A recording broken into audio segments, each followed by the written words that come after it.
Ode to Grapefruit: How James Earl Jones Found His Voice.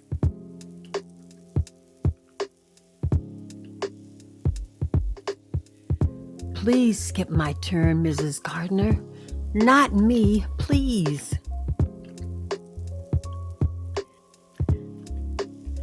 But it was his turn to read. James stood up reluctantly. He knew those words on the page. Silence surrounded him, all eyes waiting, watching. He remembered the last time he read aloud. Face burning, heart racing, kids laughing, mouth trying, voice blocking. James thumped back down in his seat. Why do my words get stuck when I need them the most? James escaped to his special place, the wall behind the hay barn. Back at home, his words flowed. The grunting hogs listened to his ideas. The clucking chickens listened too. Hey, Fanny! Her ears perked up. She loved his voice. James grew. His stuttering stayed. "This is James Earl," Papa said when a visitor arrived. James opened his mouth, but his jaw tensed, his throat tightened, his voice trapped. No sound. "James, say hello," Mama urged. "I'm trying." He pounded his feet. He gritted his teeth to force the words out. But it didn't work. So he just nodded. James was done talking. He would stay silent. No more answering questions, no more sharing ideas. His emotions stuck inside. If he didn't talk, he wouldn't stutter. So James listened. He listened to the news. He listened to Aunt Waleva's songs and Uncle HB's fingers striking the piano keys. He listened to Mama's words, planting seeds of stories for his dreams. At school, James listened, and James learned. He wrote answers for teachers. He nodded to his friends. Off to school, new building and new teachers like Professor Crouch, who loved poetry. His teacher recited poems aloud. James loved listening to the rhythm and the words. Professor Crouch wanted the students to memorize poems.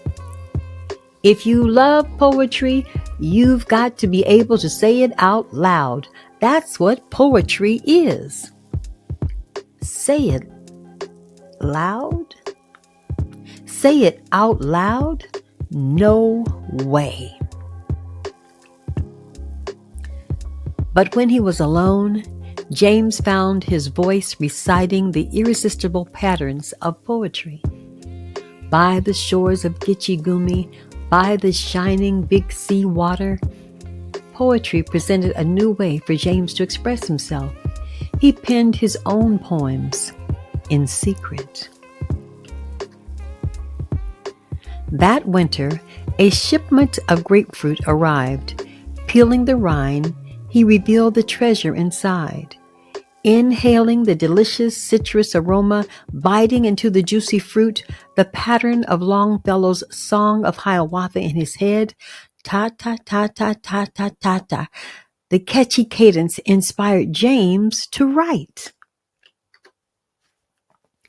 James gave his poem to Professor Crouch. "This is a fine poem. Did you copy it?" James shook his head no. "The best way for you to demonstrate that you wrote this poem yourself is for you to say it aloud to the class." James stood up for himself. Heart pounding, 18 sets of eyes and Professor Crouch watching. Some kids smirked and some smiled, knees shaking. But he felt the rhythm in his soul.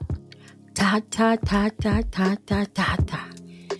James opened his mouth and began, his voice deep and smooth, reciting from his heart, Ode to Grapefruit.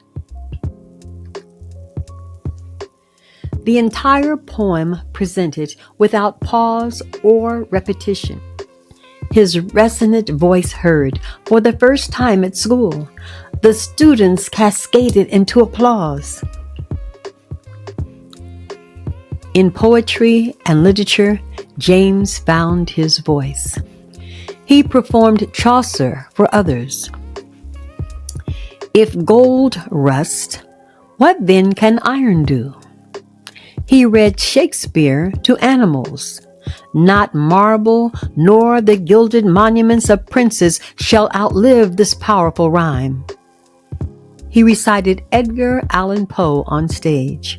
Once upon a midnight dreary. James still stuttered at times, but he knew his voice was important, imperfectly perfect. James debated and acted, won a public speaking championship, and earned a college scholarship. Now people listened to his questions, to his ideas, to his emotions, to him.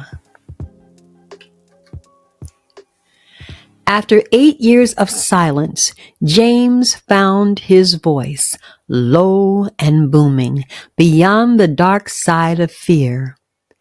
With patience and practice, the legendary sound of James Earl Jones would soon be known around the world.